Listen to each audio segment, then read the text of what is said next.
Hello အားလုံးပဲမင်္ဂလာပါ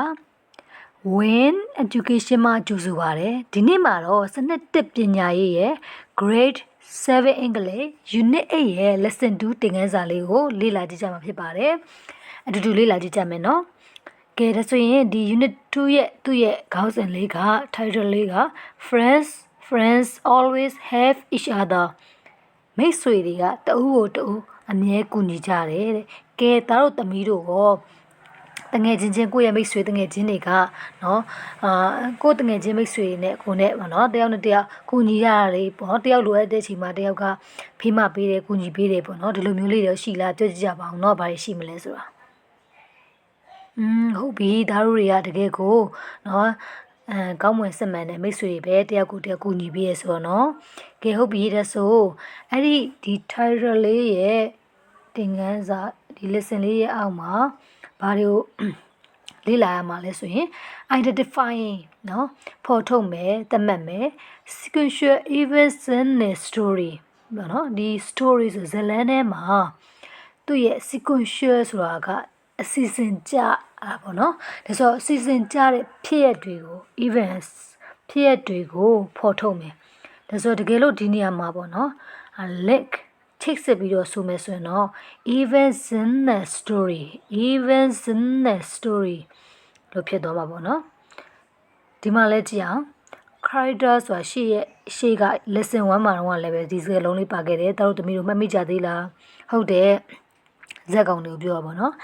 and the story ဒီဇက်လမ်းတွေကဇက်ကောင်တွေကိုဖော်ထုတ်မယ်တဲ့ကဲဒီမှာလည်းပဲတကယ်လို့ဆက်ပြီးတော့ဆိုမယ်ဆိုရင်တော့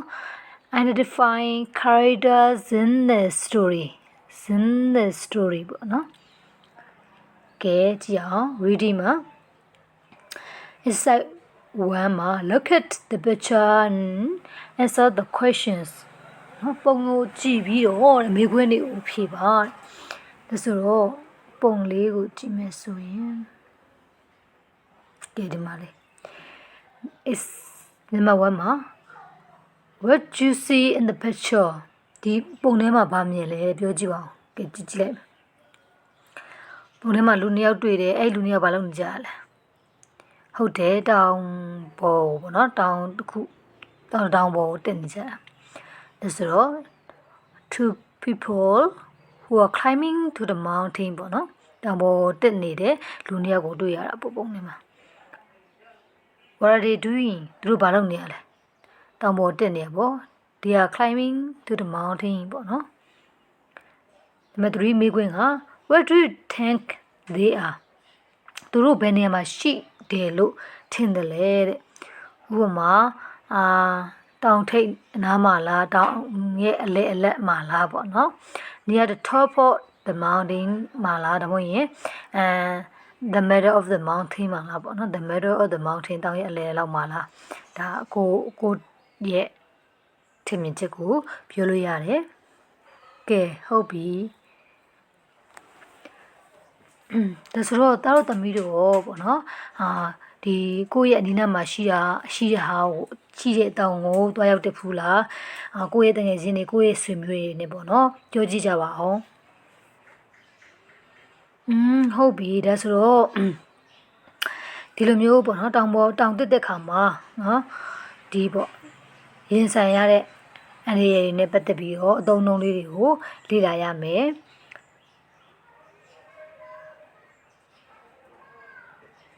ဟုတ်ပြီဒါဆိုတော့ခဏနေရတော့သမီးတို့ပေါ့နော်အတွေ့အကြုံလေးတွေ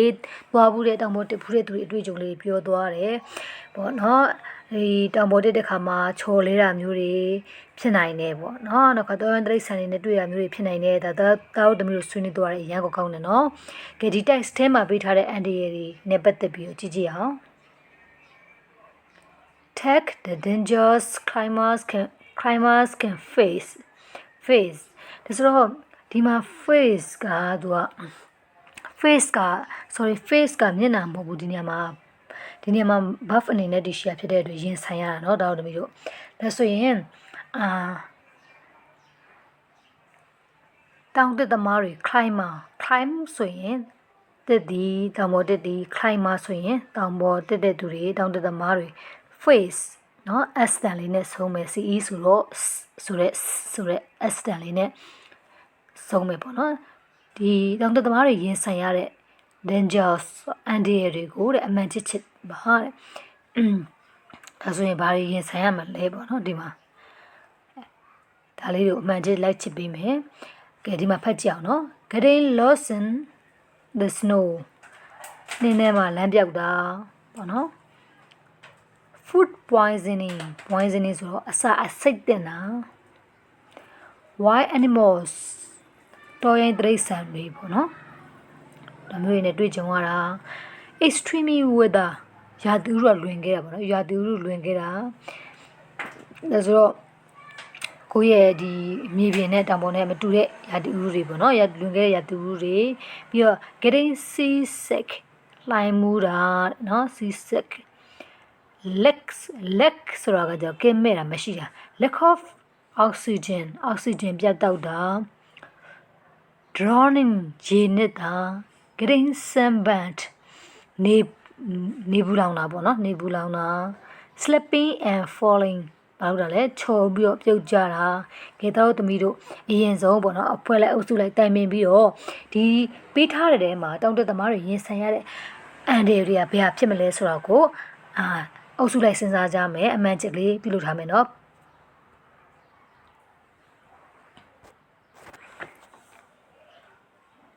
ကဲဒါဆိုရင်ကြည့်အောင်နော်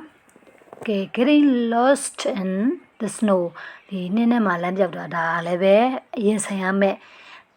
အန်ဒီတွေပဲပေါ့နော်တောင်ပေါ်တက်တဲ့ခါမှာနောက်က food poisoning ကအစာစိတ်တင်တာဒါဖြစ်နိုင်ခြင်းနေတယ်ဒါကြောင့်မလို့ကြော်လိုက်မယ် wild animals တောင်ပေါ်သွားတယ်ဆိုတော့တောရင်းတိရစ္ဆာန်တွေတွေ့နေတာပေါ့ဒါကြောင့်မလို့ဒီမှာလည်းအမှန်ချစ်လေးချလိုက်မယ် extreme weather နော်ကိုယ့်ရဲ့မြေပြန့်နဲ့မတူဘူးရာသီဥတုလွင်ခဲ့တာတွေတွေ့နိုင်တယ်ဒါကြောင့်မို့ဒါလည်းအမှန်ချစ်မယ်ဒါကတော့မဆိုင်ဘူးပေါ့နော်လှိုင်းမှုတာမဆိုင်ဘူးအခုကတောင်တက်သမားတွေရဲ့တွေ့ကြုံနိုင်တယ်ရင်ဆိုင်ရတဲ့ဒီအန်ဒီရတွေပြောဖြစ်တဲ့တွေ့ဒါမဆိုင်ဘူး lack of oxygen ဒါကတော့နောက်တောင်ပေါ်တက်တဲ့ခါမှာတောင်ထိပ်တွေရောက်တဲ့အခါမျိုးမှာတောင်ပေါ်တက်တဲ့ခါမှာအောက်ဆီဂျင်ပြတ်လက်တာမျိုးတွေဖြစ်နိုင်တယ်ရေနဲ့ဒါမဆိုင်ဘူးပေါ့နော်နောက်ကနေဘူးလောင်တာဒါတော့တွေ့နိုင်တယ်ဖြစ်နိုင်တယ်ပေါ့နော်ရေဆိုင်နိုင်တဲ့အန်ဒီတွေမှာပါတယ်နောက်ကချော်လေးပြုတ်ကြတာဒါလည်းပါတာပေါ့နော်ဒါတွေကထူးပဲရှင်းပြစရာမလိုပါဘူးနားလည်ပြီးတာပါနော်ကဲ exercise 3ကိုကြည့်အောင်နော် Leave the pictures with the words given below guess what these things are for ဒါဆိုတော့ဒီပေါ့နော်အောက်မှာပေးထားတဲ့စကလုံးတွေနဲ့ဗာနဲ့လဲဆိုပုံတွေကိုအငွင်းစာတန်းထိုးပဲတဲ့ဒီပစ္စည်းတွေကဘာတွေအတွက်ဆိုတာကိုဘာလို့မလဲဆိုရင်မှန်းစာပါတဲ့ကဲဒီမှာဒီပစ္စည်းလေးကြည့်လိုက်နော်ဒါဘာတွေအတွက်ဖြစ်မလဲပေါ့ကဲဒီမှာပေးထားတာကစကလုံးသူ့ရဲ့တပည့်က climbing shoes နော်တောင်တက် shoe ဖက်နဲ့တောင်ပေါ်တက်တဲ့ခါမှာ seated ပေါ့နော် shoe ဖက်နဲ့နော်အဲဆိုတော့တောင်ပေါ်တက်တာဖြစ်တဲ့အတွက်မြေပြန့်လို slipper လေးတွေနဲ့တွားလို့မရဘူးပေါ့နော်အဲဆိုတော့တကယ်ခိုင်မာတဲ့ကောင်းမွန်တဲ့ကြံခိုင်တဲ့ဖက်နှက်မျိုးတောင်ပေါ်တက်ဖက်နှက်မျိုးပေါ့နော်ဒါကို climbing shoes လို့ခေါ်တယ် harness တိုင်ဂျိုးပေါ့နော် harness တိုင်ဂျိုးနောက်တစ်ခုပါလဲဆိုရင်helmet ခမောက်နော် helmet ခမောက်ဒီဟိုပါပေါ့နော်ဆိုင်ကယ်စီးရခါမျိုးလေဒါ helmet လို့ပြောတယ်ပေါ့နော်ဒီလိုမျိုးဆောင်းတဲ့ဟာခေါင်းကို helmet လို့ခေါ်တယ် ice x ice ကကြရေခဲပေါ့နော် x ကကြတော့ဘာလဲဆိုလဲပစိန်ဒါဆိုရေခဲတွေကိုခွဲတယ်ရေခဲခွဲပစိန်ပေါ့နော် roofs ကျိုးများကဲဒါဆိုရင်ဒီစကလုံးနေနဲ့အောက်ကပုံနေနဲ့ရှင်တွဲပေးရမယ်ပေါ့နော်နမူနာဒါလေးကြည့်လိုက်မယ်ဒါဆိုရင်ဒါလေးကဒီစကလုံး၅ခုတွေကဘယ်ဖြစ်မလဲ ဟုတ်တယ်ဒါလေးကပါဆိုရင်ရေခဲခွဲတာပေါ့နော်ခွဲတဲ့ပတ်စိန်ဖြစ်တယ်ဒါကြောင့်မလို့နံပါတ်1ကပါလဲဆိုရင် ice x နော်ကဲနံပါတ်2လေးစဉ်းစားပြလိုက်အောင်မယ်ကဲဒါလေးနော်ဒီမှာ3တယ်လေဒီပုံလေးကိုကြည့်လိုက်အောင်ကျိုးလေးတွေနေပေါ့နော်ဒါလေးနဲ့တောင်ပေါ်တက်တဲ့ခါမှာအသုံးပြုတယ်ဒါဆိုရင်ဒါလေးကဘာဖြစ်မလဲဟုတ်တယ်ကျိုးပေါ် rose ဒါကြောင့်နံပါတ်2က rose ကဲဒါဆိုရင်3 4 5ကိုစဉ်းစားကြည့်မယ်ပြီးရင်ဖြည့်တိုက်ကြအောင်နော်ကဲနံပါတ်3ကအဖြည့်တိုက်မယ်ဆိုရင်နံပါတ်3ကဘာလဲဆိုရင်ဒီဟာလေးပေါ့နော်ဒါလေးကဒီမှာလေဒီတောင်တက်တဲ့ခါမှာတုံးတယ်သူတို့မှလည်းမှာပတ်ထားတယ်ပေါ့နော်တိုင်ကျူးလို့လည်းခေါ်တယ်ခက်ဘက်လို့လည်းခေါ်တယ်ပေါ့နော်ထိန်းပေးထားတဲ့အရာလေးကဲဒါဆိုရင် तू ကဘာဖြစ်မလဲဟုတ်တယ် harness ပေါ့